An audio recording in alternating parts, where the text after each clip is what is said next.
레몬, 히가시노 게이고. 장례식, 후타바의 이야기. 냉방이 무척 잘된 실내에 스님의 독경 소리가 흐르고 있었다. 스님이라고 해서 삭발을 했을 줄 알았는데 제단 앞에 나타난 것은 머리카락을 검게 기른 주지 스님이었다. 양복을 걸치면 은행원으로 보일 것 같았다. 그래도 낮은 목소리로 외우는 독경 소리에 역시 주지 스님이라는 생각이 들었다. 오늘은 더 이상 울지 않겠다고 다짐했지만 향을 사를 때 엄마 사진을 보니 다시 눈물이 나왔다. 이틀 내내 울며 지냈다. 어렸을 때부터 어지간한 일이 아니면 울지 않았기 때문에 그동안 울지 않았던 몫을 이렇게 이번에 한꺼번에 쏟아내고 있는 건지도 몰랐다. 수면 부족으로 멍한 머릿속에 그저께 밤부터의 일들이 되살아났다. 너무 많은 일들이 있었기 때문에 시간 감각이 마비되었다. 한 일주일쯤 지난 느낌이었다. 놀라운 것은 장의사의 발빠른 등장이었다. 부르지도 않았는데 엄마가 세상을 뜬 그날 밤 병원으로 찾아와 내게 이런저런 말을 걸었다. 듣자 하니 다니하라 병원과 관계가 깊은 장의사여서 간호사들 중 누군가가 연락을 한 모양이다. 덕분에 슬픔에 잠길 시간이 크게 줄었다. 그건 내게는 다행스러운 일이라고 할 수 있었다. 후타바, 울고 있을 시간이 있다면 그 시간에 한 걸음이라도 더 앞으로 나아가야 해. 엄마는 자주 그렇게 말했었다. 다른 친척은 검은 셀룰로이드테 안경을 걸친 장의사가 묻고 나서야 연락해야 할 사람이 있다는 게 생각났다. 시내에 사는 외삼촌, 엄마의 오빠다. 나이는 50살 정도? 흰머리 때문에 학자 타입으로 보이지만 실은 철공소 주인이다. 마음씨가 좋고 다정하고 웃으면 눈이 거의 보이지 않는다. 외삼촌은 엄마가 태어나고 자란 오래된 집에서 지금도 살고 있다. 외숙모와 3명의 아들을 두고 있다. 아이들은 고등학생이 2명, 중학생이 1명이다. 셋 다 여드름이 심해 가까이 가기만 해도 옮을 것 같았다. 엄마가 죽었다고 알리자 외삼촌 부부는 깜짝 놀라 달려왔다. 뺑소니 사고라는 이야기를 듣더니 늘 차분하던 외삼촌도 병원 벽을 두드리며 짐승처럼 울부짖었다.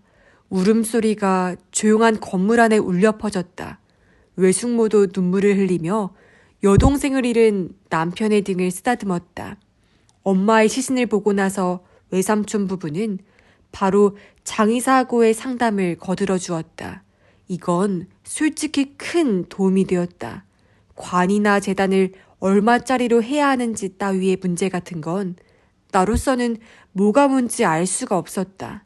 나머지는 외삼촌 부부가 알아서 하겠다며 나보고는 돌아가서 좀 쉬라고 했다. 그 말을 핑계 삼아 그날 밤은 아파트로 돌아왔다. 그러나 밤새도록 울었다. 엄마의 죽음을 알게 되었을 때 충분히 울었는데도 눈물은 마르지 않았다. 집에 있으니 눈에 보이는 모든 것에 엄마의 추억이 묻어 있어. 또 울음이 터지고 말았다.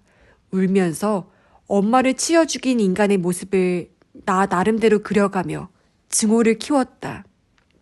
새벽이 되자 역시 신경이 마비되었는지 슬픔도 바닥이 난 것 같았다. 그러자 어처구니 없게도 갑자기 배가 고팠다. 나는 침대에서 꿈지럭거리며 일어나 카레를 데워 카레라이스를 만들어 먹었다. 맛은 느낄 수 없었지만 한 그릇을 더 먹었다. 원래는 엄마와 함께 먹을 음식이었다는 생각이 들자 또 울음이 터졌다. 한숨도 자지 못하고 그렇다고 해서 머릿속이 맑은 것도 아닌 몽롱한 상태로 침대에 누워있는데 오전 10시쯤 초인종이 울렸다. 외삼촌인 줄 알았지만 문에 달린 렌즈로 내다보니 제복을 입은 경찰관이었다. 찾아온 것은 샤쿠지 경찰서 교통과에 있는 경찰관 1명, 수사 1개의 형사 2명이었다. 눈이 퉁퉁 부은 얼굴로는 다른 사람을 만나고 싶지 않았지만 경찰의 이야기는 듣고 싶었다. 좁은 식당으로 세 사람을 안내했다. 먼저 교통과의 젊은 경찰관이 사고 개요를 설명해 주었다. 그의 말에 따르면 엄마가 차에 치인 것은 교통량이 별로 많지 않은 주택가 도로였다고 한다. 다니아라 병원에서 퇴근하고 그 길을 지나다가 뒤에서 온 차에 받친 것으로 보인다고 했다. 그렇지만 그 도로는 폭이 비교적 넓은 데다 일방통행이라 지금까지 사고가 없었던 곳이라고 한다. 사고 시각은 8시 5분 전입니다. 소리를 들은 인근 주민이 발견해서 119 신고를 해주었습니다. 응급 구조대가 달려가 바로 근처 병원으로 옮겼지만 그때는 이미 위독한 상태였습니다. 사고 차량이 속도를 상당히 냈던 것 같습니다. 머리 옆부분의 뇌출혈, 비장과 간장의 손상, 마치 건물에서 뛰어내린 것 같다는 병원 의사의 말이 떠올랐다. 엄마는 뒤에서 차가 오고 있다는 걸 깨닫지 못했을까요? 알았다면 길가로 피했을 텐데요. 내 질문에 교통과 경찰관은 잠시 생각하다가 대답했다. 몰랐거나 알았다 해도 여유가 있다고 생각하고 방심했거나 했을 겁니다. 그런데 운 나쁘게 상대 운전자도 방심하고 있었는지 모르죠. 그게 말이 되느냐는 소리를 간신히 참았다. 그럼 범인의 단서는요? 이게 가장 궁금했다. 자종은 알아냈습니다. 바로 대답한 것은 머리를 올백으로 넘긴 중년 형사였다. 턱이 뾰족해 냉혹한 인상을 풍겼다. 1990년식 흰색 라이트 에이스입니다. 현장에 떨어진 도료 조각과 타이어 흔적으로 밝혀냈죠. 현재 소유자를 파악하는 중입니다. 상당히 많긴 하지만요. 라이트 에이스. 원 박스밴이라니 뜻밖이었다. 그러나 업무용 밴 운전자들이 얼마나 난폭하게 운전하는지는 나도 들은 적이 있다. 목격자는 없나요? 문제는 그건데요. 형사는 눈썹을 찌푸렸다. 어젯밤부터 주변 탐문 수사를 계속하고 있는데 현재까지 차를 보았다는 증인은 나오지 않고 있습니다. 다만 차가 뭔가에 부딪히는 소리를 들었다는 사람은 몇 명 있습니다. 그래요? 소리를 들었다는 증언이 수사에 얼마나 도움이 되는지 나로서는 알 수 없었다. 형사의 표정으로 미루어 별로 기대할 게 없을 것 같았다. 금방 타이어 흔적 이야기가 나왔습니다만 교통과의 경찰관이 끼어들었다. 현장 도로를 자세히 조사한 결과 바퀴 자국이 일반적인 경우에 비해 짧았습니다. 고바야시 씨의 모습을 보고 얼른 브레이크를 밟은 흔적도 없고 치인 뒤에 정지한 흔적도 없습니다. 속도를 줄이지 않고 그대로 도주한 게 아닌가 저희는 그렇게 보고 있습니다. 그러니 소리를 듣고 주변 사람들이 밖으로 나왔다 해도 그때는 이미 범인이 사라진 뒤가 되겠죠. 사고가 나기 전에 브레이크를 밟지 않은 것은 설명이 불가능한 것도 아닙니다. 한눈을 팔고 있다가 사람이 치이는 것을 깨닫지 못했다고 볼 수도 있으니까요. 턱이 뾰족한 형사가 말했다. 다만 사고 뒤에도 거의 정지하지 않고 도망갔다는 점이 마음에 걸립니다. 무슨 뜻이죠? 나는 내 눈썹이 절로 치켜 올라가는 것을 느꼈다. 그러니까 하며 형사는 표정을 약간 바꾸었다. 뺑소니의 경우에도 일반적으로는 사고 직후에 급브레이크를 밟은 흔적이 남기 마련입니다. 사람을 받았을 때는 일단 그렇게 하는 게 운전자들의 본능이니까요. 면허를 갖고 있다면 아시리라고 생각합니다만. 알아요. 나는 고개를 끄덕였다. 면허는 작년에 땄다. 운전자는 차에서 내려 피해자의 상태를 살피겠죠. 제대로 된 운전자라면 피해자의 상태가 어떻든 이때 바로 구급차를 불렀을 겁니다. 그렇지만 일부 운전자는 그러기 전에 얄팍한 계산을 하죠. 이대로 경찰에 알려지면 내가 어떤 처벌을 받을까? 이 사람이 죽으면 내 인생은 어떻게 될까? 차라리 도망칠 수는 없을까? 아무도 보지 못했으니까 도망쳐도 되지 않을까 하면서 말입니다. 그리고 자기 편한 방향으로 계산을 한 사람은 다시 차를 타고 도주하죠. 그렇지만 이번 범인은 그런 식으로 망설이거나 하지 않았다는 거군요. 흔적으로 판단하면 그렇다는 이야기가 됩니다. 고바야시 씨를 들이받은 순간 매우 신속한 대응을 한 겁니다. 입 안에 쓴 맛이 퍼지는 기분이 들었다. 나는 쓴 침을 삼켰다. 아니, 그러면 혹시 범인이 처음부터 저희 엄마를 노리고 내가 그렇게 말하자 형사는 고개를 저었다. 아직 결론을 내릴 수는 없습니다. 가해자가 빠른 판단을 내려서 도주했을 가능성도 없진 않으니까요. 다만 고의일 가능성도 충분히 있다고 보고 수사할 방침입니다. 고의라면 살인을 말하는 것이다. 범인이 엄마를 일부러 들이받았다? 그런 어처구니 없는, 대체 누가 엄마를 죽이고 싶어 했다는 말인가? 그래서 일단 묻고 싶은 게 있습니다. 혹시 이게 고의에 의한 사건이라고 할 때 뭔가 마음에 집히는 점은 없습니까? 없어요. 그런 건 생각나지 않습니다. 나는 바로 고개를 저었다. 생각한 뒤에 한 행동이 아니라 조건 반사나 마찬가지였다. 고바야시 시오씨를 누군가가 따라다녔다거나 원한을 샀다거나 하는 일은 없었습니까? 이건 턱이 뾰족한 형사는 서둘러 수습했다. 원한에 의한 범죄인 경우도 왕왕 있어서 묻는 겁니다만. 원한이요? 엄마가요? 나는 필사적으로 기억을 더듬었다. 그러나 아무것도 떠오르지 않았다. 인간관계로 인한 트러블이라면 과거에 몇 번 있었던 것 같긴 한데 막상 생각해보니 아무것도 떠오르지 않았다. 생각나지 않아요. 울음이 터질 것만 같았다. 이상한 전화가 걸려온 일은요? 아무 말도 하지 않은 전화라면 1년쯤 전에 자주 걸려왔었죠. 하지만 요즘에는 없습니다. 그렇습니까? 형사는 옆에서 메모만 하고 있는 젊은 형사를 힐끔 보고 나서 다시 나를 바라보았다. 그러면 고바야시 시오 씨가 요즘 어딘가 이상한 모습을 보이진 않았습니까? 이상한? 나는 그제야 사고력을 되찾았다. 경찰한테 이야기해야 할 내용이 있었다. 뭡니까? 아무리 하찮은 일이라도 상관없습니다. 말씀해 주셔요. 제가 텔레비전에 나간 일인데요. 그 문제로 엄마와 말다툼한 일을 이야기했다. 엄마의 반대가 이상하게 심했던 것도. 그렇지만 열심히 설명했음에도 불구하고 형사는 기대에 어긋났다는 표정을 짓고 있었다. 텔레비전을 싫어하는 사람도 이따금 있으니까요. 하면서 형사는 내 이야기를 중요하게 여기지 않는 것 같았다. 내가 텔레비전에 나간 뒤 엄마가 침울해 보였다는 이야기에는 약간 흥미가 끌리는 것 같았지만 그래도 텔레비전과 연관시킬 마음은 없는 모양이었다. 다른 이유는 없을까요? 어머님이 침울해했던 데에는 하고 형사가 질문을 했다. 나는 없습니다 라고 딱 잘라 대답했다.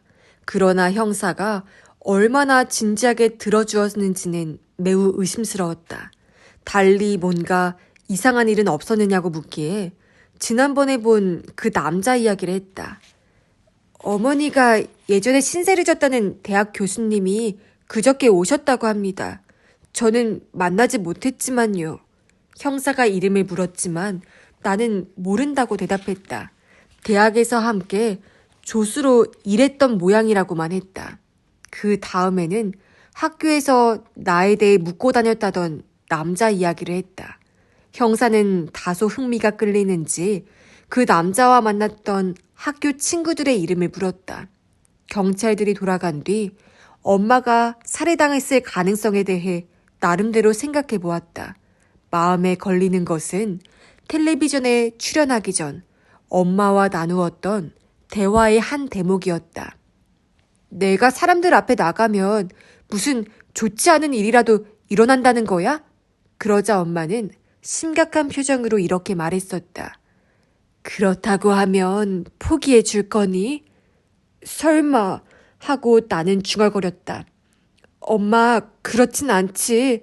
무슨 좋지 않은 일이라는 게 엄마가 살해당하는 거라니. 그건 아닐 거야.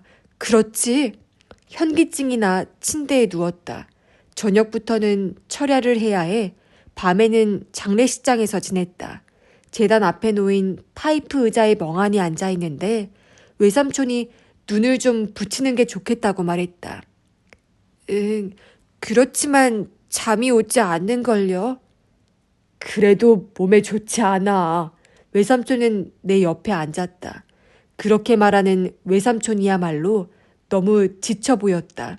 둘이서 엄마에 관한 추억을 잠깐 이야기한 뒤 다음에는 사고 이야기를 했다. 형사는 외삼촌도 찾아왔던 모양이다. 여동생을 죽이고 싶어 할 사람은 생각나지 않는다고 호통을 쳤다고 한다. 난 말이다. 형사에게 말했어. 만약에 고의로 내 동생을 들이받았다면 그놈은 정신 나간 놈일 거라고. 상대가 누구여도 상관이 없었던 놈이겠지. 재수없게 앞에 시호가 있어서 피해를 당한 거야. 그뿐이야. 범인이 정신 나간 놈이라는 데에는 무조건 찬성이었다. 나는 외삼촌에게 엄마가 죽기 전날 밤 찾아왔던 남자 이야기를 했다. 대학에서 조수를 하던 시절의 동료라는 이야기에 외삼촌은 고개를 끄덕였다. 그래서 형사가 시호의 경력을 물으러 왔던 거로구나. 그랬었군. 아니, 그렇지만 그건 굉장히 오래된 이야기인데 네가 태어나기도 전의 이야기야. 아무래도 그 사람은 사고하고 상관이 없을 거다. 시호는 그 뒤로 그 대학하고는 전혀 관계가 없었을 테니까. 대학 이름이 뭔데? 호쿠토 의과대학이야. 몰랐니? 중학교 때 들어본 기억은 있지만 그때는 대학 이름에 관심이 없었어. 그리고 엄마는 옛날 이야기를 하고 싶어 하지 않았고. 그런가? 호쿠토 의과대학이었나? 꽤 명문대학이잖아. 삿포로에 있지. 아니, 아사히카와에 있어. 의학을 공부하고 싶다고 말했을 때는 크게 놀라지 않았지만 아사히카와에 있는 대학에 간다는 이야기를 들었을 때는 어이가 없었지. 그 무렵에는 네 외할아버지나 외할머니도 아직 살아계셨을 때라 나하고 셋이서 설득하려고 꽤 애를 썼어. 그렇지만 네 엄마 성격은 너도 알지 않니? 멋대로 수속을 밟더니 그냥 가버렸어. 그 애가 간 뒤 네 외할머니와 외할아버지는 병이 나서 앞다투듯 돌아가셨지. 네 엄마도 역시 책임을 느꼈는지 성묘할 때는 엉엉 울더구나. 대학을 그만두고 도쿄로 돌아온 건 어째서야? 내가 묻자 외삼촌의 늘어진 아래 눈꺼풀이 파르르 움직였다. 글쎄 그건... 고개를 약간 갸웃거리더니 얼버무렸다. 거짓말을 하려면 얼굴에 그대로 표시가 나는 사람이다. 내 육감이 번뜩였다. 외삼촌, 앉음새를 고치며 외삼촌 쪽으로 몸을 향했다. 나도 이제 20살이야. 어지간한 일로는 놀라지 않아. 엄마도 돌아가셨고 이제 내 출생에 관한 걸 알고 싶어. 그러니까 사실대로 이야기해줬으면 좋겠어. 응? 외삼촌, 엄마가 도쿄로 돌아온 것과 내가 태어난 게 혹시 무슨 관계가 있는 거 아니야? 핵심을 찌른 모양이었다. 외삼촌은 내 시선을 피해 깔끔하게 청소된 리놀륨 바닥을 바라보고 있었다. 잠시 뒤 일어서더니 제단 앞에서 합장을 하고 돌아왔다. 시호의 허락을 받고 왔어. 이야기해도 좋을지 어떨지. 엄마가 뭐래? 어쩔 수 없네 라고 하는 것 같은 느낌이 들었으니까 괜찮지 않을까? 외삼촌은 웃음을 지으며 바닥으로 시선을 떨어뜨렸다. 그렇지만 나도 아는 게 별로 없어. 그래도 괜찮아. 어떤 이야기라도 좋아 삼촌. 그래 하고 외삼촌은 고개를 끄덕였다. 날짜까지는 기억하지 못하지만 아마 연말이었던 걸로 기억해. 아사히카와에 가 있던 시호가 갑자기 돌아온 거야. 목돈을 좀 빌릴 수 있겠느냐고 하더구나. 그거야 뭐 놀랄 일은 아니지. 내가 당황한 건 시호가 임신을 하고 있었기 때문이야. 어떻게 된 일이냐, 어떤 남자냐 하고 부모를 대신해서 캐물었지.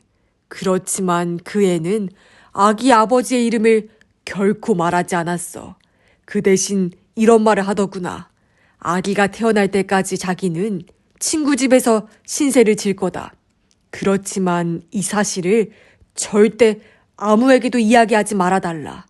이유를 물었지만 전혀 말해주지 않았어. 그러고는 말 그대로 다음날 모습을 감추었던 거야. 그 친구는 누구지? 여고 시절 친구야. 나가에? 나가에라고 했어. 그분이라면 알고 있겠네. 매년 연하장이 온다는 걸 떠올렸다. 어떻게 된 건지 알고 싶어 전화를 하면 일단 좀 더 그냥 놔둬달라고만 했어. 걱정이 되긴 했지만 어쩔 도리가 없었지. 할 수 없이 시키는 대로 했어. 그런데 어느 날 내게 호쿠토 의과대학의 교수가 찾아왔지. 교수? 이름이 뭐였어? 미안하지만 그건 기억이 나지 않는구나. 외삼촌은 시무룩한 표정을 지었다. 어쨌든 그때 딱 한 번 만났을 뿐이니까. 그리 평범한 성은 아니었던 것 같은데 생각이 나질 않네. 나이가 꽤 든 삐쩍 마른 사람이었다는 기억만 나는구나. 한 번밖에 보지 못했으니 그렇겠지. 그런데 그 사람은 왜 온 건데? 시오를 만나러 왔다고 했으니까 아마 데려가려고 온 게 아닐까? 그래서 아무래도 시오가 무언가로부터 도망치고 있는 것 같다는 생각이 들었어. 그러니 무슨 일이 있어도 시오가 있는 곳을 가르쳐 줄 수야 없지. 나는 이야기하지 않았어. 그 교수는 포기하고 돌아갔고, 그리고 얼마 지나지 않아 시오가 집으로 돌아왔단다. 그때의 표정이 지금도 눈에 선하구나. 아주 밝았고 편한 표정이었어. 고민거리가 사라진 모양이라고 했더니 그렇다고 하더라. 나중에 물어봤는데 그 교수가 어떻게 알아냈는지는 몰라도 시오가 있는 곳을 찾아갔던 모양이야. 하지만 시오가 뿌리쳤나 봐. 그 뒤로는 내내 집에서 지냈고 5월에 아기를 낳았지. 그게 나라는 건가? 그 다음 일은 너도 알지. 시오는 간호사 자격이 있었기 때문에 그걸로 생활비를 벌어서 널 키웠어. 나도 도와주고 싶었지만 애는 자기 힘으로 키울 수 있다면서 절대 받아들이질 않았어. 전에 빌렸던 돈도 얼마 지나지 않아서 다 갚았고. 그건 잘 알고 있다. 엄마가 나를 어떻게 키웠는지는 누구보다 잘 알고 있다. 아빠가 누구라는 이야기는? 외삼촌은 고개를 저었다. 그건 마지막까지 해주지 않았어. 대학에 있던 사람이 아닐까 생각했지만 시오는 그렇지 않다고 했어. 그 호쿠토 의과대학 교수는? 그런 생각은 나도 했지. 시오는 웃으면서 아니라고 했어. 그게 꾸며낸 웃음은 아니었다고 생각한다. 이건 내 상상인데 말이야. 내 아버지는 그때 이미 죽었던 게 아닐까? 아사히카와에서? 응, 하고 외삼촌은 고개를 끄덕였다. 시오는 그 사람과 결혼을 약속했는데 결국은 하지 못했던 거야. 하지만 뱃속엔 아기가 있었지. 그래서 남자의 부모가 아기를 달라고 했던 게 아닐까? 하지만 시오는 넘겨주고 싶지 않았겠지. 그래서 도쿄로 도망쳐 왔다. 뭐 이런 게 아닐까 하는 생각을 했어. 그 호쿠토 의과대학 교수는 둘을 소개한 사람일 거라고 생각했고. 대단하네. 나는 외삼촌의 얼굴을 다시 보았다. 그 상상력에 경의를 표했던 것이다. 드라마 같아. 하지만 이렇게라도 생각해야 앞뒤가 맞잖니. 만약 네 아버지가 살아있다면 분명히 널 만나러 왔을 거다. 시오를 만나지는 않더라도 너는 만나고 싶었겠지. 그럴지도 모르겠네. 여드름 투성이인 그 지저분하게 생긴 아들들을 끔찍하게 사랑하는 외삼촌이고 보면 그건 충분히 이해가 되는 이야기였다. 내가 알고 있는 건 여기까지다. 외삼촌은 허탈한 듯이 말했다. 진실은 시호밖에 모르지. 그렇지만 상관없잖아. 네가 아버지에 대해 알고 싶어하는 마음은 이해가 되지만 아는 게 꼭 좋은 거라고만은 할 수도 없고. 별로 좋을 거라고는 기대하지 않아. 나는 힘없이 웃으면서 말했다. 그런데 아무래도 마음에 걸리는 게 있어. 그건 지난주에 내가 텔레비전에 나갔던 일하고 관계가 있는데 엄마가 텔레비전에 출연하는 것을 반대했다는 이야기를 외삼촌에게 했다. 외삼촌은 고개를 꼬았다. 왜 그랬을까? 별로 반대할 이유는 없을 것 같은데 세상과 담을 쌓고 사는 것도 아니고. 이상하지. 부모라는 게 다 바보라서 너처럼 미인이 아니라도 자기 자식이 텔레비전에 나갔으면 좋겠다고 하는 게 보통인데. 진지한 표정으로 그렇게 말하더니 외삼촌은 의자에서 일어나 힘없이 재단으로 다가갔다. 그리고 엄마의 사진을 보면서 말했다. 야, 시호야. 죽고 난 뒤에도 우릴 고민하게 만들 셈이니 어지간히 해둬라. 맞아. 하며 나도 혼자 중얼거렸다. 장례는 발인, 화장, 유골 인수 등의 순서로 진행되어 마지막에는 친한 사람들과 꽃을 바치는 것으로 마무리되었다. 조문객 수가 얼마나 되었는지는 전혀 알 수 없었다. 병원 관계자와 외삼촌 친구들도 많았지만 무엇보다 내 친구들이 놀랄 정도로 많이 와주었다. 밴드 멤버들이 이리저리 연락을 해주었던 것이다. 외삼촌 부부와 함께 아파트로 돌아와 장의사가 준 간단한 불단 세트를 조립해 위패와 유골을 올려놓고 있는데 현관에서 초인종이 울렸다. 샤쿠지 경찰서에 턱이 뾰족한 형사였다. 흰색 라이트 에이스를 발견했습니다. 형사가 현관에 서서 말했다. 현장에서 1km 정도 동쪽에 있는 쇼핑센터 주차장에 버려져 있었습니다. 왼쪽 헤드라이트 부분에 최근 부딪힌 걸로 보이는 흔적이 있었습니다. 그 말이 들렸는지 외삼촌이 안에서 뛰어나왔다. 그래, 범인은요? 그게 문제입니다. 형사의 얼굴이 흐려졌다. 도난 신고가 된 차량이었습니다. 도난 차량? 그 의미를 생각했다. 까닭 모를 불쾌감이 밀려왔다. 도난 신고는 어제 아침에 들어왔습니다. 주인은 오기구보에서 도장업을 하는 사람입니다. 이 사람인데 아십니까? 형사는 종이 한 장을 내밀었다. 운전면허증을 복사한 것이었다. 얼굴도 이름도 전혀 모르는 사람이었다. 모르는 사람입니다. 라고 대답했다. 외삼촌 부부도 마찬가지였다. 그렇습니까? 역시나 하는 표정으로 형사는 복사지를 품에 넣었다. 그런데 외삼촌이 뺨을 긁으면서 말했다. 도난 차량이라면 그 사람이 운전하지 않았다는 이야기입니까? 적어도 본인은 아닌 것 같습니다. 형사는 바로 대답했다. 고바야시 시오 씨가 사고를 당한 시간에 그 사람은 같은 일을 하는 업자들 모임에 참석하고 있었습니다. 술을 마시게 될 걸로 예상하고 차는 두고 나갔다고 합니다. 알리바이가 있다는 이야기인 모양이었다. 본인이라고는 할 수 없겠죠. 가족 누군가가. 아니, 도장업자라니까 직원 가운데 다른 사람이 했을 수도 있지 않습니까? 맞는 말씀입니다. 외삼촌의 의견에 형사는 고개를 끄덕였다. 실제로 그런 경우도 있으니까요. 뺑소니 사고 낸 것을 감추기 위해 차를 다른 곳에 처박아 놓고 도난 신고를 내죠.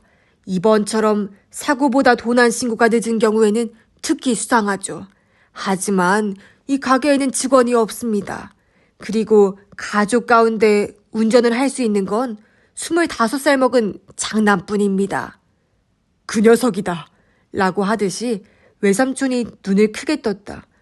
현재 이미 동행해서 그 장남을 조사하고 있습니다. 사고가 있었던 그 시각 집에서 텔레비전을 보고 있었다고 하는데 증인은 그 어머니뿐입니다. 가족의 증언은 증거 능력이 없죠. 외삼촌의 콧구멍이 넓어졌다. 그는 어떤 사람입니까? 내가 묻자 형사는 어리둥절한 표정을 지었다. 어떤 사람이란요? 운전을 험하게 할 사람입니까? 아, 그런 이야기십니까? 그래도 말이야, 후타바. 평소에 얌전해 보이던 사람도 말이야. 핸들을 잡으면 성격이 변한다고들 하잖아. 외숙모가 독특한 말투로 끼어들었다. 속이 탄다는 표정을 지으면서도 맞아 하며 외삼촌이 고개를 끄덕였다. 이 장남도 일단은 성실하고 착한 청년으로 보입니다. 형사가 말했다. 그렇지만 그런 첫인상이라는 게 얼마나 믿을 수 없는 건지는 오랜 경험으로 잘 알고 있습니다. 아, 그렇겠군요. 그 차의 주인은 어쩌다 도둑을 맞았답니까? 나는 질문을 바꾸어 보았다. 집 뒤에 있는 길에 세워뒀는데 없어졌다고 합니다. 사고가 있던 날 아침까지는 분명히 있었다고 합니다만 업무용 차량이라 설마 훔쳐가려 싶어 키를 꽂아둔 채로 놔두는 일이 많았다고 합니다. 흔한 이야기로군요. 전혀 믿을 수 없다는 투로 외삼촌이 말했다. 다만 말입니다. 형사가 말했다. 발견된 차의 시트에 희미한 정발제 냄새가 남아있었는데 그 도장업자 집에서는 아무도 그런 걸 쓰지 않을 겁니다. 아버지는 대머리고 아들은 머리가 아주 짧으니까요. 정발제라면 헤어 무스? 내가 물었다. 아니요, 토닉이나 헤어 리퀴드 같습니다만 그것도 상당히 강한 감귤 계통의 향이 나는. 감귤 계통의 향이라.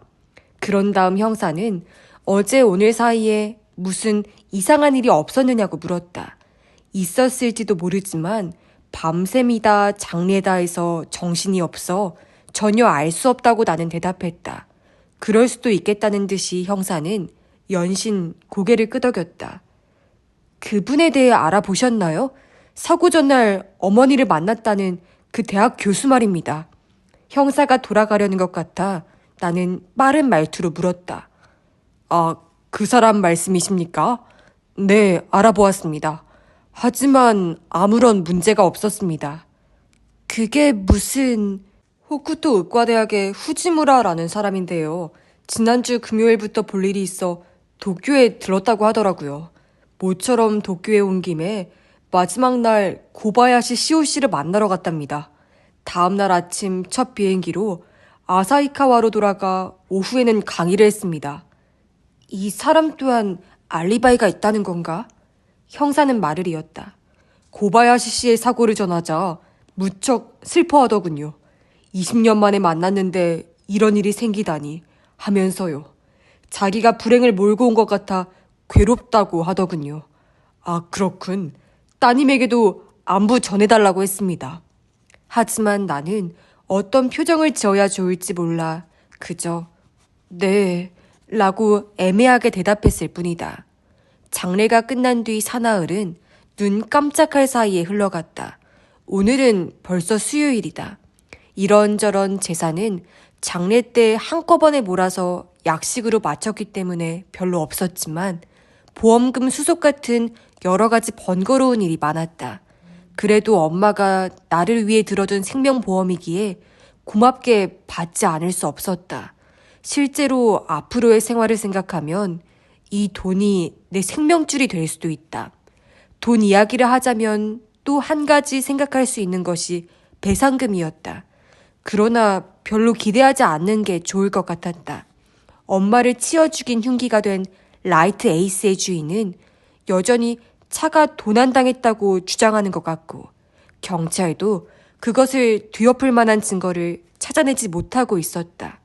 의심을 받고 있던 아들도 알리바이가 성립하는 것 같다고 했다. 샤쿠지 경찰서 형사들의 표정으로 미루어 아마 실마리를 전혀 잡지 못하고 있는 듯 했다. 요즘에는 수사를 제대로 계속하고 있는지도 의심스럽다. 최근 며칠 동안 그들이 한 가장 중요한 수사라고 해봤자 사건 현장에 목격자를 찾는다는 간판을 세운 것 정도가 아닐까? 목격자가 있다면 이미 나타났을 거라고 생각하니 이것도 일시적인 위안으로밖에 여겨지지 않았다. 경찰은 단순 뺑소니 사고로 결론을 내리려는 것 같지만 나는 받아들일 수 없었다. 내가 텔레비전에 나갔더니 엄마가 예언한 대로 진짜 좋지 않은 일이 일어나 버렸다. 그걸 우연이라고 가볍게 여기고 싶지는 않았다. 누군가의 의지가 작용했다. 결국 엄마는 의도적으로 살해된 것이라는 확신이 들었다. 그런 생각을 하면서 나는 엄마의 짐을 정리했다. 옷이나 자질구레한 신변 용품들을 일단 골판지 상자에 넣었다. 이 작업에는 두 가지 의미가 있었다. 당분간은 이사하지 않을 생각이기 때문에 생활 공간을 혼자 사는 데 맞게 정돈하려는 목적이 하나, 또 하나는 엄마가 지니고 있던 물건들을 만지면서 추억을 정리해보고 싶었다. 드라이한 면과 센티멘탈한 면이 함께 있으니 정신적인 균형을 맞추는 데에도 꽤 좋지 않을까 생각했다. 실제로 정장이 들어있는 서랍을 정리하면서 이 옷은 엄마가 좋아하던 원피스였지 하는 생각이 떠올라 눈물을 흘리기도 했고, 그래, 이걸로 당분간 옷은 궁하지 않겠지 하는 생각도 함께 떠올랐다. 골칫거리는 책이었다. 엄마 방에는 통신 판매로 산 싸구려지만 수납이 매우 편한 책꽂이가 2개 있었다. 거기에는 책이 빽빽하게 꽂혀 있었다. 간호사이기 때문에 그쪽 관련 책이 많은 것은 어쩔 수 없다 해도 문학책 같은 것도 상당히 있어 왠지 기분이 찜찜하다. 명색이 국문과 학생인 내 체면이 말이 아니지 않은가.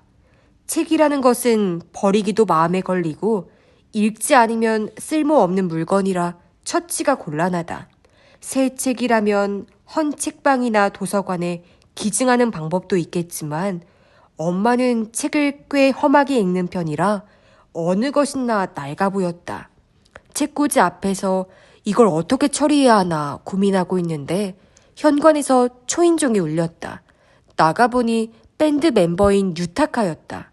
손에 편의점 봉투를 들고 있었다. 어떻게 지내는지 궁금해서.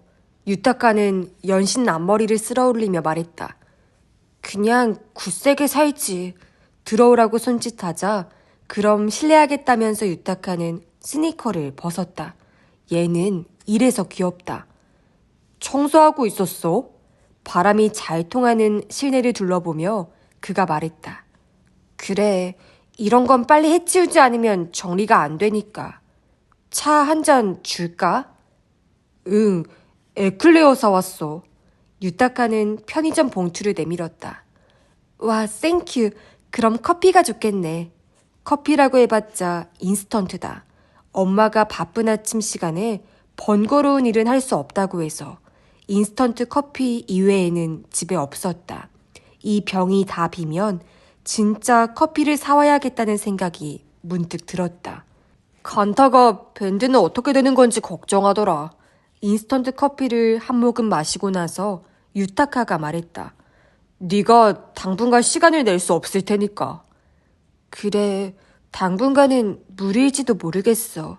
지금은 밴드에 신경 쓸 때가 아니라는 것은 진심이었다. 하지만 빠지겠다는 소리는 하지 마. 유타카가 진지한 눈빛으로 말했다. 우리들은 얼마든지 기다릴 테니까. 알았어. 정리가 되면 다시 함께 하자.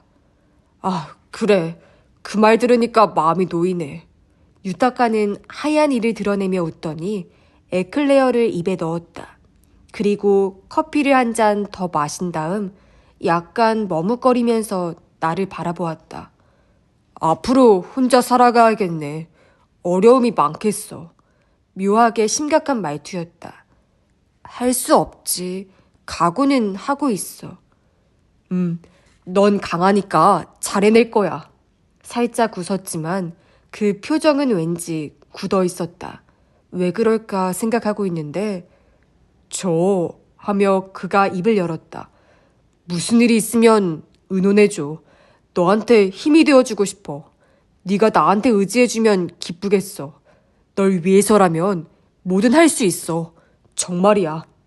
갑작스러운 이야기라 당황했지만 흥분한 듯 얼굴이 상기되어 있는 유타카의 표정을 보고 그게 사랑 고백이라는 것을 깨달았다. 그런가?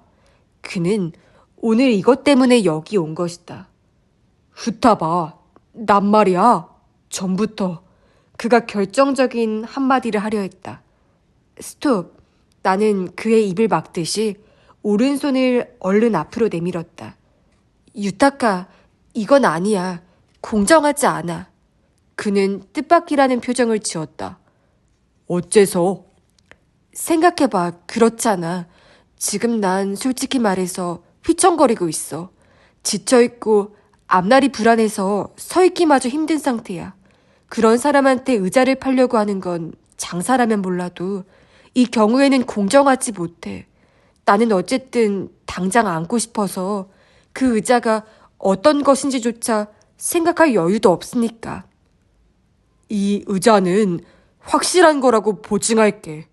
유타카가 입안에서 웅얼웅얼 말했다. 나는 고개를 저었다. 만약에 자신이 있다면 내가 기운을 차린 다음 다시 한번 팔러 와. 그 의자 말이야. 그는 선생님에게 야단맞은 유치원생처럼 고개를 숙이고 시무룩해 했지만 이윽고 고개를 들더니 부끄러운 듯이 웃었다. 알았어. 그렇게 할게. 미안.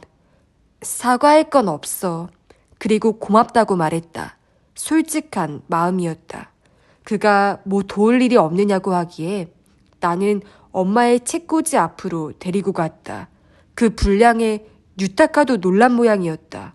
이렇게 공부하는 어른은 내 주위엔 없어. 나도 동의하며 고개를 끄덕였다. 유타카가 전문 서적이라면 우리 대학 도서관에서 받아줄 것이라고 해서 둘이 달라붙어 책을 싸기 시작했다. 골판지 상자에 넣어 간타의 차로 운반하면 될 것이다. 유타카는 등을 돌리고 묵묵히 작업을 계속했다. 그 뒷모습이 평소보다 작아 보였다. 아까 내 말에 상처를 입은 건지도 모르겠다. 사랑 고백을 의자 판매에 비유했으니 아무리 착한 유타카도 기분이 좋지는 않았을 것이다. 좀 더 제대로 된 비유를 했어야 했다. 사실 전부터 그의 마음을 눈치는 채고 있었다. 그래서 그 고백 자체는 그리 뜻밖의 일이 아니었다. 다만 그에게는 미안하지만 마음이 끌리지는 않았다. 사랑 고백을 한 것이 간타나 도모히로라고 해도 마찬가지였을 것이다. 무슨 이유에서인지 내게는 밴드 동료들이 동생처럼 느껴지기만 했다. 같은 세대라는 느낌이 들지 않았다. 하지만 앞으로는 여러 면에서 신경을 좀 써야겠다고 생각했다. 우리가 나이를 먹을 만큼 먹은 남녀인 것은 사실이니까. 어라? 잠시 멍하니 일손을 멈추고 있는데 내 앞에서 유타가 중얼거렸다. 이게 뭐지? 뭐 이상한 거라도 있어? 이건데. 그가 돌아보며 내민 것은 검은 표지의 스크랩북이었다. 한 번도 본 적이 없는 것이었다. 받아들고 펼쳐보니 안에는 신문과 주간지에서 오려낸 기사가 붙어 있었다. 엄마가 하던 일과 관계 있는 건가 했는데 그렇지 않았다. 그 기사의 내용은 전혀 예상 밖의 것이었다. 뭐지 이게? 나도 모르게 중얼거렸다. 어째서 이런 기사를 스크랩해 두신 걸까? 어때? 이상하지? 유타카가 다시 고개를 꼬았다. 거기 붙어있는 기사는 이하라 순사쿠에 관한 것들 뿐이었다. 이하라 순사쿠는 보수당의 실력자로 몇 년 전에는 수상까지 지낸 인물이었다. 지금은 표면적으로 나서지 않지만 정계 전체의 실권을 장악하고 있다는 것을 국민들 누구나 알고 있었다. 너희 어머니께서 정치에 관심이 있으셨나?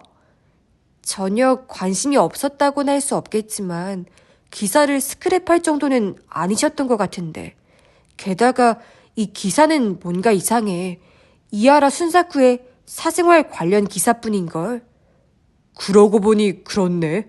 유타카도 옆에서 들여다보며 고개를 끄덕였다. 그것도 잘 보면 자식 이야기가 많아. 응, 그런 것 같아.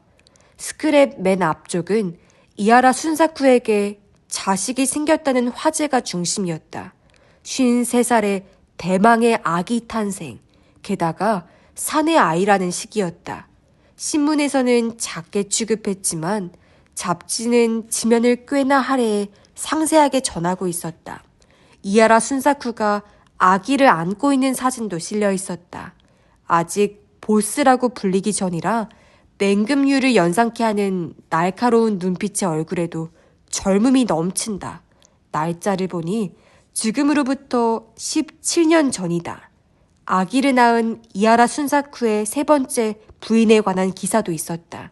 이때 그녀의 나이는 30. 기사에는 임신을 하기 위해 얼마나 애를 썼는지에 관한 에피소드가 소개되어 있었다. 스크랩북을 더 넘겨보니 그 아기가 조금 컸을 때의 기사가 나왔다. 이건 월간지 기사인 모양이었다.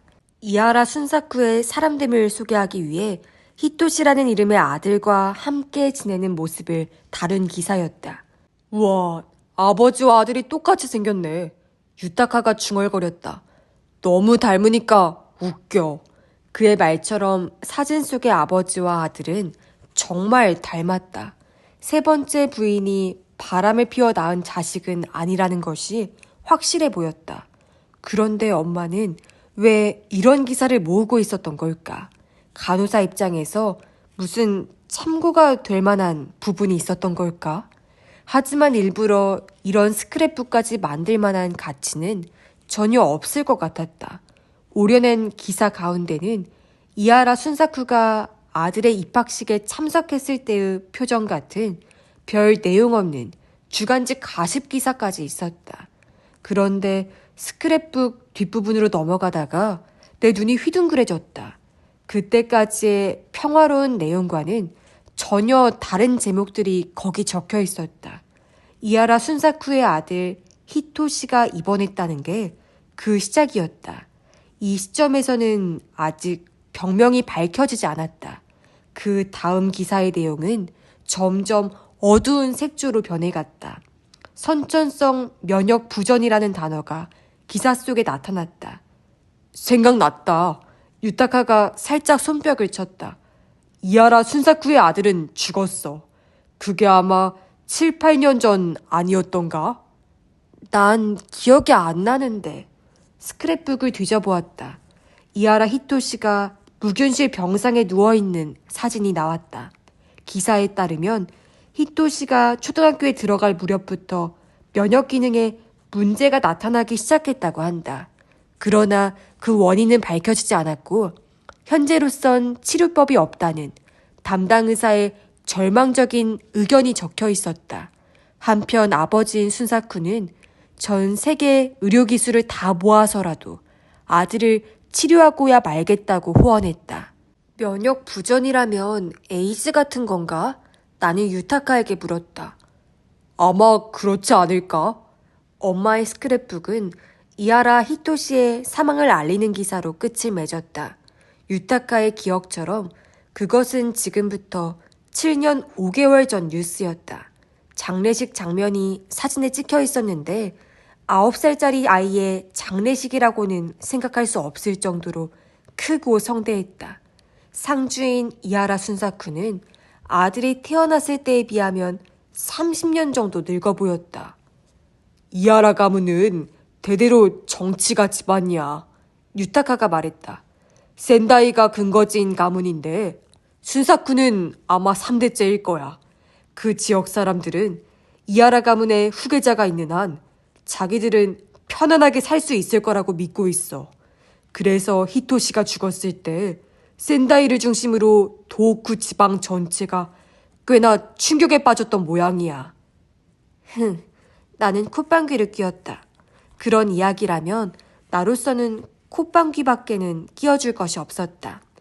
그런데 어째서 엄마가 이런 걸 스크랩한 걸까? 그건 모르지. 유타카는 고개를 갸웃거렸다. 혹시 이 병에 관심이 있으셨던 게 아닐까? 같은 증상인 아이가 병원에 있었다거나 해서. 그건 이상하지. 그 애가 병이 나기 전 기사도 있잖아. 그런가? 유타카는 팔짱을 끼고 신음소리를 냈지만 바로 포기한 듯 팔짱을 풀었다. 모르겠어. 전혀 모르겠네. 짐작이 가질 않아. 엄마가 센다이에 있었다는 이야기도 들은 적이 없어. 나는 한동안 스크랩북의 검은 표지를 바라보다 이내 질려서 집어던지고 말았다. 짐작도 가지 않는데 머리 짜내봤자 시간 낭비야. 나중에 우리 외삼촌한테 여쭤볼게.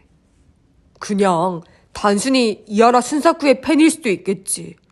설마 우리 엄마는 잘생긴 사람만 좋아하셨어. 유타카가 이상한 것을 발견한 덕분에 작업은 완전히 늦어져 버렸다. 그 뒤로는 왠지 진도도 잘 나가지 않았다. 어두워질 때까지 유타카를 잡아두는 것도 안 좋겠다는 생각이 들어 오늘은 이만 끝내기로 했다. 너 와도 돼? 현관에서 신발을 신은 뒤 유타카가 나를 돌아보았다.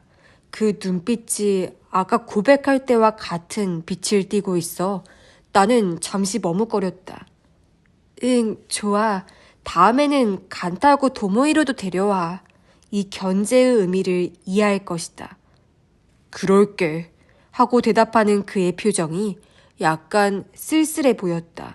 쇼핑을 하러 나가지 못했기 때문에 아스파라거스 통조림을 따서 샐러드를 만들고 냉동실 안에서 돌처럼 딱딱해진 밥을 전자레인지로 데운 다음 거기에 레토르트 팩에 든 카레를 얹어 저녁 식사를 하게 되었다. 엄마처럼 나도 레토르트 식품이나 인스턴트 식품을 싫어하지는 않았다. 그래서 둘 다 자기가 식사 당번일 때는 이런 것으로 대충 때우려고 했다. 일주일 연속해서 그런 음식만 먹은 적도 있다. 서로 고집을 부렸던 것이다. 엄마는 간호사이면서도 영양 밸런스에 관해서는 신경을 쓰지 않았다. 레토르트 카레를 먹으면서 그러고 보니 엄마가 세상을 뜬 날 밤에도 카레라이스였다는 것을 떠올리는데 그때와 마찬가지로 무선 전화기가 울렸다. 나는 입 안에 있던 아스파라거스를 토할 뻔했다. 여보세요? 고바야시 씨 댁입니까? 차분한 남자 목소리였다. 샤쿠지 경찰서의 경찰관처럼 상기된 목소리가 아니었다. 그런데요? 하고 대답하자 상대 남자는 잠깐 뜸을 들였다. 묘한 침묵이었다. 고바야시 시오 씨 따님 되십니까? 그는 다시 물었다. 네, 실례지만 누구세요? 아, 이거 미안합니다. 저는 후지무라라고 하는 사람입니다. 어디선가 들은 적이 있는 이름이다 싶었는데 바로 기억이 났다. 아, 호쿠토 의과대학에. 그래요, 맞습니다. 후지무라 씨는 잠깐 들뜬 듯 하더니 다시 목소리를 가라앉혔다. 어머니 일은 경찰 쪽에서 들었습니다. 이번에 마음고생이 심했겠네요. 연락이 더 빨랐더라면 장례식에라도 참석했어야 하는 건데. 경찰이 그에게 연락한 것은 내 말을 듣고 알리바이를 확인하기 위해서였다. 그걸 알고 있는지 어떤지 지금 이야기로는 알 길이 없었다. 장례식은 친척들끼리 간단하게 치렀습니다. 애써 얌전한 목소리를 냈다. 경찰 쪽에서 이야기를 들었을 테지만 사고 전날 댁을 찾아갔었어요. 일하러 갔다가 내친 김에 들렀었죠. 고바야시 시오 씨는 전에 우리 학교에 계셨던 적이 있는데 그 무렵 친하게 지냈었거든요. 네, 말씀 들었습니다. 20년 만에 만났는데도 거의 변함이 없어서 정말 반가웠죠. 앞으로도 도쿄에 갈 때는 자주 찾아뵐까 생각하고 있었는데 그만큼 이번 사고는 충격이었어요. 마치 제가 불행의 씨앗을 뿌린 것만 같아 마음이 괴롭군요. 아니요, 무슨 말씀을요. 이렇게 대답했지만 내심 그에게 의심을 품고 있었다.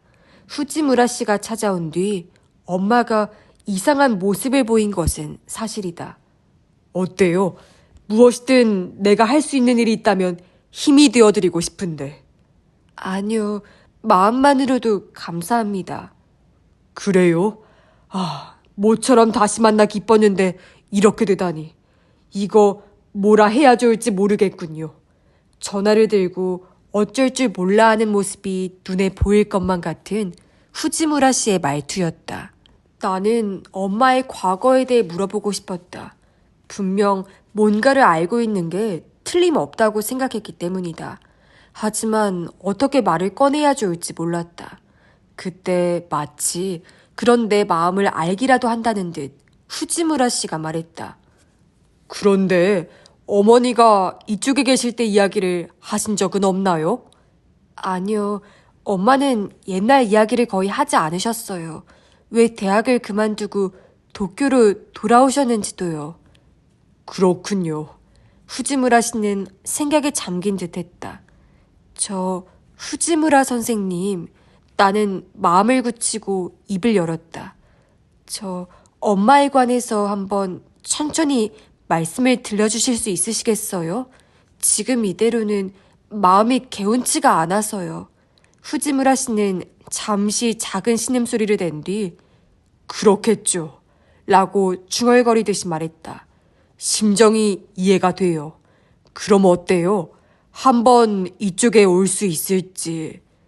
그쪽이라면 아사히카와 말인가요? 네.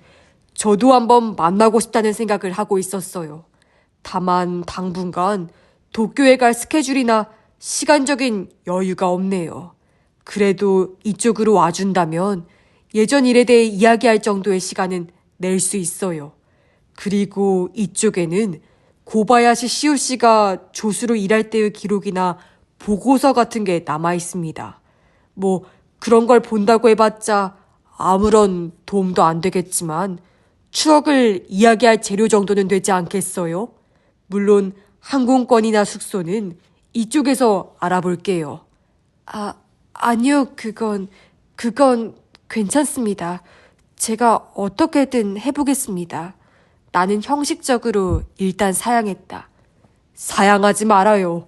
어떻게든 도움이 되고 싶으니. 그리고 솔직히 이야기하면 내 사비를 드리는 게 아니라 연구비에서 지출할 수 있는 범위거든요. 그러세요? 그럼 말씀대로 하겠습니다. 뜻하지 않은 기회였다. 언젠가는 가봐야 할 곳이다. 그러면 언제가 좋겠습니까? 지금 대학 다니죠? 네, 그렇지만 이제 곧 여름방학이라 강의도 거의 없으니까요. 그렇잖아도 요즘에는 음악 때문에 학교에 잘 가지 않았다. 언제든 괜찮습니다.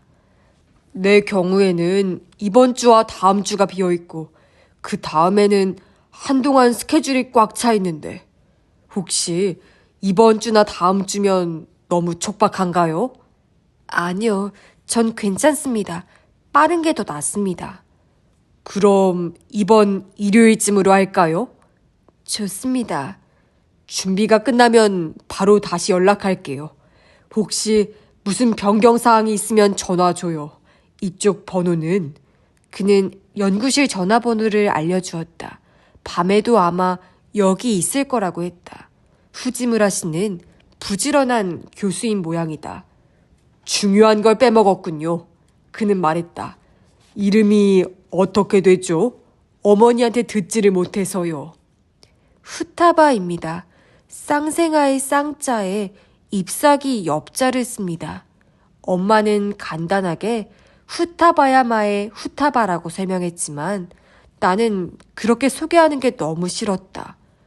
고바야시 후타바. 좋은 이름이군요. 그럼 후타바 씨 또 연락드리겠습니다. 그렇게 말하고 후지무라 씨는 전화를 끊었다.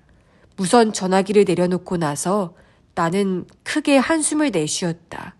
이제 엄마의 비밀을 조금이라도 풀 수 있을지 모른다. 다만 마음에 걸리는 것은 일이 너무 쉽게 풀리는 게 아닌가 하는 점이었다.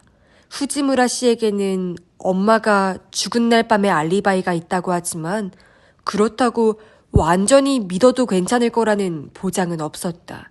하지만 아사히카와로 가는 데는 망설임이 없었다.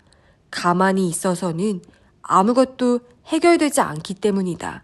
바람이 그친 뒤에는 돛을 올려봤자 배가 앞으로 나아가지 못하는 법이다. 또 하나의 나, 마리코의 이야기. 수요일, 내가 학교에서 돌아오자마자 전화벨이 울렸다. 벨소리가 금방 그친 것은 주방에 있던 외숙모가 받았기 때문인 모양이다.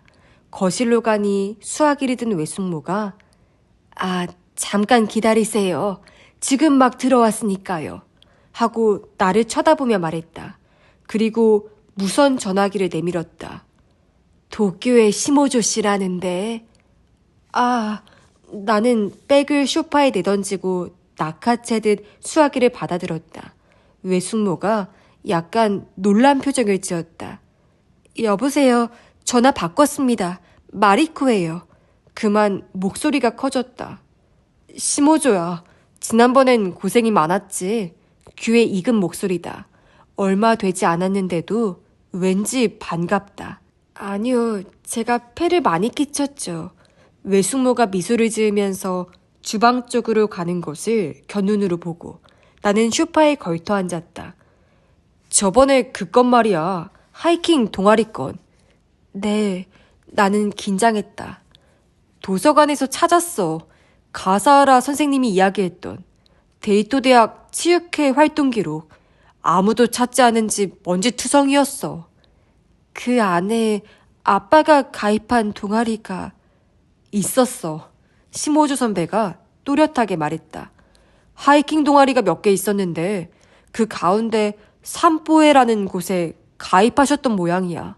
산을 걷는 모임이라는 뜻의 산보회. 거기서 만든 책자가 남아있었어. 산보회? 역시 우메지 교수의 기억이 틀린 것은 아니었다. 그럼 왜 아빠는 동아리에 가입하지 않았다고 거짓말을 한 걸까? 그 책자가 명부 같은 건가요? 명부라고 해야 하나? 각 학번의 부원들 이름은 적혀 있어.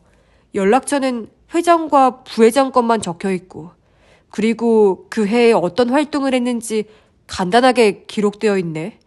지금 내가 복사한 걸 갖고 있는데, 예를 들면 이런 식이야. 9월 19일 다카오 산 1일 산행. 날씨 맑은 뒤 한때 흐림. 참가자 6명. 식물 촬영과 들새 관찰을 하다. 이런 식이지. 이건 진짜 하이킹이네. 가사하라 선생이 말한 것과는 달라. 그 회원 명단에 아빠가 있는 거군요. 그래, 너희 아버지는 제11대 부회장인 걸로 되어 있어. 그래봤자 그때 회원은 전체 학년을 통틀어서 9명 뿐이지만. 그 회원 가운데 여자가 있나요? 여자 회원? 아니, 없어. 전부 남자야. 아빠 선배라거나 후배 가운데도 없고요.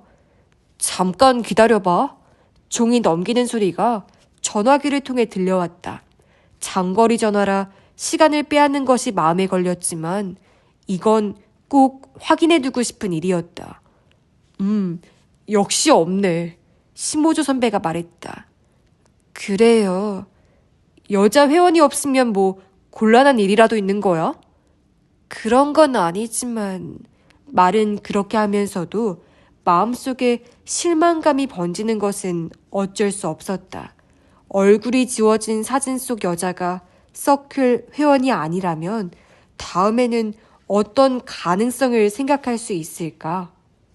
아무래도 기대했던 결과는 아닌 모양이네. 아니요. 그게 아니라. 그렇지만 실망한 것 같아. 죄송해요. 애써 조사해 주셨는데. 그런 건 신경 쓰지 않아도 괜찮아. 별로 힘들지도 않았고.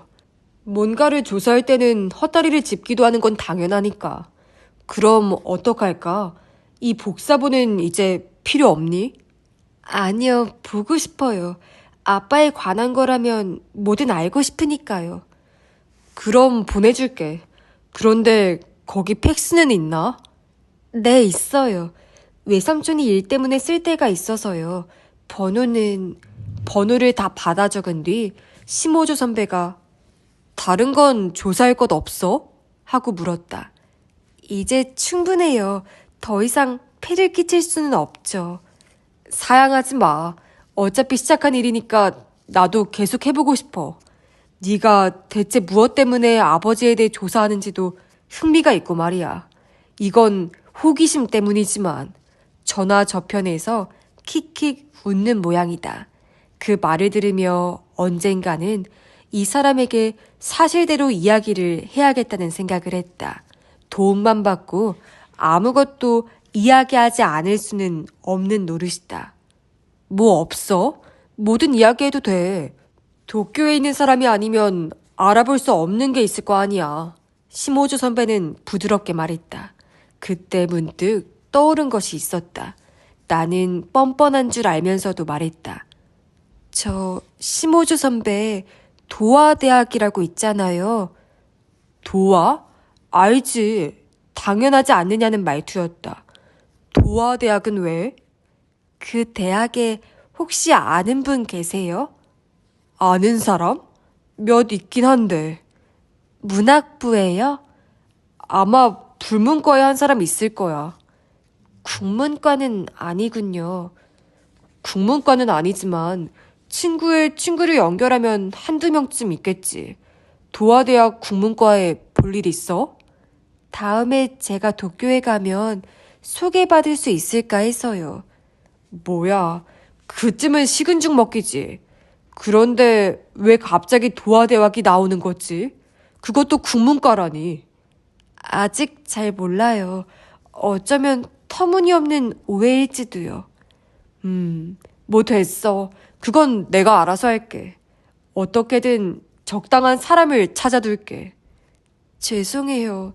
정말 감사합니다. 인사는 그 정도 해도. 그럼 팩스 보낼게. 전화를 끊은 뒤 팩스를 사용하겠다고 외숙모에게 말하고는 나는 2층으로 올라갔다. 팩스는 계단을 올라가면 복도에 바로 놓여있다. 명목상으로는 외삼촌이 일 때문에 사용하는 것이지만 가장 많이 쓰는 것은 사실 가오루다. 특히 시험대가 다가오면 이 기계가 맹활약을 하는 모양이다. 나는 멍하니 기다리면서 며칠 전 하코다테에 갔을 때의 일을 떠올렸다. 특히 지금도 귀에 쟁쟁한 것은 아빠의 전화 내용이었다. 죽였나? 전화 상대에게 아빠는 분명히 그렇게 말했다. 그날 나는 돌아오는 전차 안에서 그 말에 대해 곰곰이 생각했다. 어쩌면 내가 죽였나와 비슷한 다른 말을 잘못 들은 게 아닐까 하는 생각을 해보았다. 존나라거나 왔나라거나 하는. 그러나 그 다음에 한 아빠의 말을 생각해보면 죽였나가 아니면 앞뒤가 맞지 않는다. 아빠는 이렇게 말했다. 이렇게 기막힌 타이밍에 사고가 날 리 없잖아. 사고를 가장해 누가 누군가를 죽였다는 이야기일까? 그리고 아빠의 전화 상대가 그 가해자였을까? 설마 싶기는 하지만 그때 아빠의 목소리에는 그런 불길한 가설을 뒷받침할 만한 어둠이 깔려 있었다. 아빠는 대체 무엇 하고 있는 걸까? 무슨 일에 관계하고 있는 걸까? 도화대학, 고바야시, 군호 선생, 그리고 그 애. 이런 키워드가 세탁기 속의 손수건처럼 머릿속에서 빙빙 돌았다. 팩스가 벨을 한번 울렸다. 그 소리에 정신이 들었다. 삐걱거리는 소리와 함께 프린트된 종이가 나왔다. 나는 그 끝부분부터 훑어갔다. 그러나 여자 회원의 이름이 없다니 뭔가를 기대할 수는 없었다. 하지만 활동 기록을 몇 가지 읽다 보니 종이가 나오길 기다리는 내 손가락에 힘이 들어갔다. 이런 기록들이 이따금 있었다. 5월 6일 다마코 호수 사이클링, 날씨 맑음, 데이토 여자대학에서 2명 참가. 아쉽게도 데이토 여대 학생들의 이름은 없었지만 이따금 이렇게 여학생들이 참가했다. 동아리 회원이 아니라도 함께 활동한 적은 있는 것이다. 아빠가 부회장을 맡고 있을 무렵에 기록이 나왔다. 나는 꼼꼼하게 읽어보았다. 역시 여자대학 참가자가 있었던 모양이다. 하지만 이름은 실려있지 않았다. 회원들 소개 기사도 나왔다. 아버지의 경우에는 의학부 4학년 제9교실이라고만 되어 있었다. 당시 하숙하던 시부야의 주소와 도마코마이의 고향집 주소가 적혀 있는 것은 부회장이기 때문인 모양이었다. 다른 회원의 프로필도 일단 살펴보았다. 그리고 눈이 휘둥그레졌다. 내 눈에 들어온 것은 시미즈 히로아사라는 회장에 관한 기록이었다. 공학부 금속공학과 4학년이라고 적힌 그 뒤에 주소칸에 이렇게 적혀 있었다. 세타가야구 소시가야 1번지. 다음 날인 목요일, 여느 때보다 조금 늦은 아침을 먹고 있는데 아빠로부터 전화가 걸려왔다. 오늘 점심때 삿포로역 부근에서 만날 수 없겠느냐는 이야기였다. 현재 아사히카와에 있고 이제 하코다테로 돌아갈 생각인데 도중에 삿포로에 들렀다 갈 모양이었다. 2시 정도까지는 시간이 돼 라고 나는 대답했다. 그럼 됐어. 점심이라도 함께 하자. 어디 조용한 식당 있니? 역 옆에 센트리 로열 호텔이 있는데. 알았어. 거기가 좋겠구나. 그럼 호텔 로비에서 만나자. 몇 시에 볼까? 12시 반에. 12시 반. 알았다. 전화가 끊어졌다. 수화기를 내려놓으며 대체 무슨 일일까 생각했다. 며칠 전 만났으니 어떻게 지내는지 궁금해서 일부러 중간에 내리는 건 아닐 것이다. 하긴 나도 아빠에게 묻고 싶은 것이 있었다. 시미즈 히로이사라는 인물에 대해서였다. 엄마의 유품인 도쿄 지역별 지도에 표시되어 있던 세타가야구 소시가야 1번지에 사는 사람이다. 지금도 그곳에 살고 있는지는 알 수 없지만 엄마는 이 시미즈 씨를 만나기 위해 도쿄에 갔다는 게 내 생각이었다. 다만 아빠에게 어떻게 말을 꺼내야 좋을지 그게 문제였다. 시미즈 씨가 아빠에게 어떤 존재인지는 몰라도 갑자기 옛날 친구 이름을 꺼내면 아빠가 수상하게 여기지 않을 리 없다. 게다가 아빠는 동아리에 가입했었다는 사실을 내게 숨기고 있다. 좋은 방법을 생각해내지 못한 채 집을 나와 멍하니 학교 강의를 받았다. 그리고 점심시간이 되어 학교를 나와 역으로 갔다. 호텔에 도착하니 아빠가 벌써 와 있었다. 나를 보더니 살짝 손을 들었다. 며칠 전보다 더 야위어 보였는데 공연한 느낌일까? 호텔 안에 있는 레스토랑에서 점심 식사를 하기로 했다. 아직 수업이 남아있어서 가벼운 파스타 요리를 주문했다. 유학 이야기 말이다. 요리를 기다리는 동안 아빠가 말했다. 생각 좀 해봤니? 나는 잔에 든 물을 마시고 고개를 저었다. 별로 생각하지 않았어. 어째서? 그야 이리저리 바빴고 뭘 어떻게 생각해야 좋을지도 모르겠고. 불안할 거라는 건 알아. 넌 해외에 나가본 적이 없으니까. 좋아. 그럼 다음에 홈스테이나 유학에 관해서 잘 아는 사람을 만나게 해줄게. 그 사람한테 이런저런 이야기를 들어보면 불안이 좀 해소되지 않을까? 잠깐, 그 사람이라면 이번 주에라도 만나주지 않을까? 그러더니 아빠는 양복 안주머니에 손을 넣어 작은 수첩을 꺼냈다. 주소록 페이지를 펼쳐 당장이라도 전화를 걸러갈 것 같은 분위기였다. 아빠는 날 외국으로 쫓아내려고 하는 거야? 무심코 나온 내 말에 아빠의 뺨이 파르르 경련을 일으켰다. 무슨 바보 같은 소리를 하는 거냐? 그러면서 부자연스러운 웃음을 지었다. 분명히 당황한 모습이었다. 너한테 도움이 될 일이라 권하는 거지.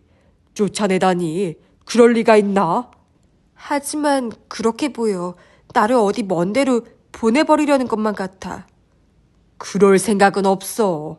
아빠는 천천히 수첩을 주머니에 넣었다. 오늘 만나자고 한 게 이 이야기를 하기 위해서였어? 아니, 그런 거 아니야. 잠깐 얼굴이 보고 싶었을 뿐이다. 정말이야. 이번에는 아빠가 물을 마셨다. 그냥 유학을 보낼 거라면 일찍 보내는 게 좋다고 아는 사람이 이야기하기에 너무 내가 성급하게 서둘렀나 보네. 알았다. 이 문제에 대해서는 시간을 좀 두고 생각하기로 하자. 요리가 나왔다. 아빠는 특별할 것도 없는 해물 파스타 요리를 보고도 일부러 감탄한 목소리로 말했다. 어휴, 이거 맛있겠구나. 우리는 한동안 아무 말 없이 식사를 했다. 아빠는 그렇지 않다고 했지만 오늘 일부러 나를 불러낸 것은 유학을 권하기 위해서임이 틀림없다. 아빠가 왜 나를 어딘가 먼 곳으로 보내려 하는 건지를 생각했다. 그렇지만 아무리 상상의 날개를 펼쳐봐도 타당성 있는 가설에는 이르지 못했다. 나라는 인간의 존재가 얼마나 하찮은가는 나 자신이 가장 잘 알고 있다. 그런 인간이 한 명 있건 없건 그다지 큰 문제는 아닐 것이다. 아빠, 파스타를 다 먹고 나서 나는 입을 열었다. 지난번에 도쿄에 다녀왔다면서? 아빠는 허를 찔린 표정을 지었다.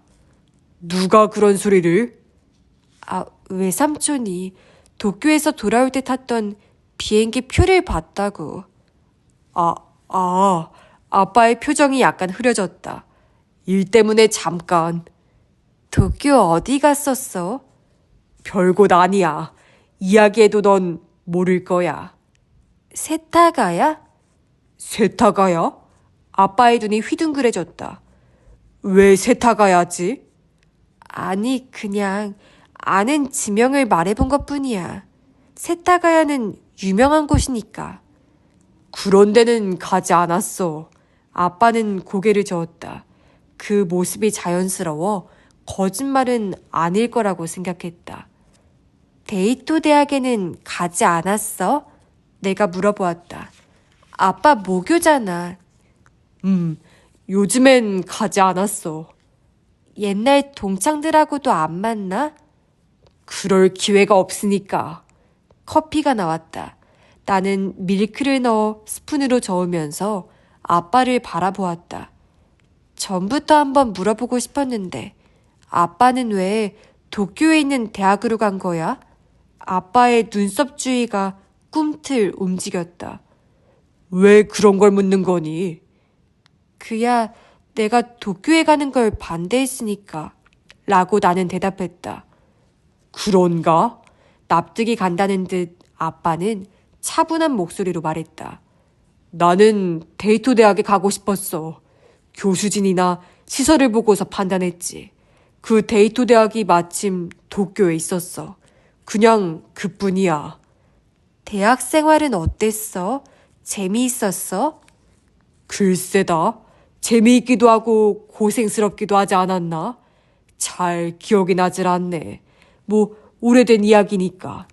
왜 그런지는 모르지만 아빠는 데이토 대학 시절을 화제로 삼는 걸 피하고 있는 것 같았다. 도화 대학 이야기를 꺼내볼까 했지만 어떻게 말문을 열어야 할지 제대로 떠오르지 않았다. 자칫 어설프게 그 학교 이야기를 꺼내면 아빠가 캐물을 것이 뻔하다. 그럼 슬슬 나갈까? 손목시계를 보고 아빠가 말했다. 나는 고개를 끄덕이며 남은 커피를 비웠다. 찜찜한 상태로 학교로 돌아가 4번째 강의를 받고 나서 집에 돌아왔다. 아빠와 만나기로 했다는 이야기는 등교할 때 외숙모에게 했었다. 내 얼굴을 보더니 외숙모는 먼저 뭐 먹었니? 하고 물었다. 스파게티 라고 나는 대답했다. 어머, 모처럼 아빠와 함께 식사하는데 더 좋은 걸 먹지 그랬어. 풀코스 같은. 외숙모는 자기 일처럼 아쉬워했다. 내가 계단을 올라가는데 전화벨이 울렸다. 아래층에서 외숙모가 나를 불렀다. 마리코, 전화야. 심호조라는 분. 응, 2층에서 받을게. 또 무슨 수학이 있는 걸까? 나는 좋은 소식을 기대하면서 텍스 옆에 놓여있는 전화기를 들었다. 네, 우지혜입니다. 난데 심호주 선배의 목소리가 들려왔다. 지난번에는 정말 감사했어요. 크게 도움이 되었어요. 그래? 그거 다행이네. 왠지 목소리에 여느 때와 같은 힘이 없었다. 저 무슨 일이라도. 아, 응. 잠시 침묵. 뭔가 주저하는 기색이다. 도화대학 말이야. 도화대학이 왜요? 공연이 가슴이 두근거리기 시작했다. 뭔가 있었다고 해야 하나? 아니, 발견했다고 해야 하나? 발견했다고요? 네가 부탁했잖아. 도화대학 국문과에 있는 사람을 소개해달라고. 오늘 갔다 왔어. 도화대학에. 그래서 문학부 쪽을 돌아다녔는데 여기서 또 심호주 선배는 말을 끊었다. 이 사람이 이렇게 알아듣기 어렵게 이야기하는 건 처음이었다. 그런데요? 아, 응. 거기 게시판에 대학 뉴스 등 학교에서 일어난 일을 기사로 다룬 게 붙어 있었는데 말이야. 그런데 거기에 심호주 선배는 또 말을 끊었다. 거기 뭐가 있었나요? 내가 물었다. 너 기억해? 우리 도서관에 왔을 때 담당자가 이상한 소리 했었잖아. 아, 네. 아, 누굴 닮았다고? 그래. 텔레비전에 나온 아마추어 밴드 보컬을 닮았다고 했었지. 그게 왜요? 그 밴드의 사진이 걸려 있었어. 보컬을 맡은 여자애가 도화대학 학생이었어. 그래서요? 그 사진을 나도 봤는데 심호주 선배는 또 말을 멈췄다. 거친 숨소리만 들려왔다. 불길한 예감에 수화기를 든 내 손에는 땀이 배었다. 그 보컬이 이윽고 결심한 듯이 그녀는 말했다. 너하고 똑같았어. 사진이 몇 장 있었는데 모두 다 너하고 똑같은 얼굴이야. 아니, 그 보컬은 너야.